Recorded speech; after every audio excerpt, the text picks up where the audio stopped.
اس امت کا یہ اعزاز ہے کہ نیکی کی نیت کی تو نیکی لکھ دی گئی، لیکن گناہ کی نیت کی تو گناہ لکھا نہیں جائے گا۔ اللہ اکبر! اس امت میں کتنے کرم ہوئے رب کے۔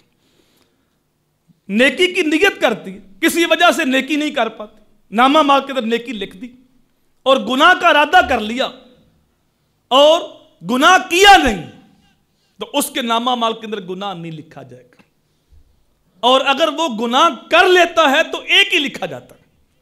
وہاں نیکی کی 10 نیکیاں لکھیں گی اور یہاں ایک گناہ کیا تو ایک ہی لکھا گیا، اور اگر وہ بھی توبہ کر لے تو اللہ وہ بھی مٹا دیتا۔ میرے حضور نے فرمایا التائب من الذنب کمن لا ذنب لہ، توبہ کرنے والا ایسے ہے جیسے اس نے گناہ ہی نہیں کیا۔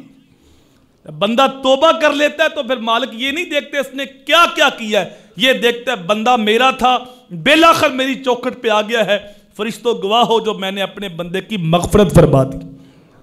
اور اگر کوئی خوش نصیب جوانی کے حسین لمحوں میں توبہ کر لے تو اس کی عظمت کے کیا کہنے ہیں۔ میرے حضور نے فرمایا انا حبیب اللہ الشاب طیب حبیب اللہ، لوگوں میں بھی اللہ کا حبیب ہوں، اور جو جوان جوانی میں توبہ کرے وہ بھی اللہ کا حبیب بن جاتا ہے۔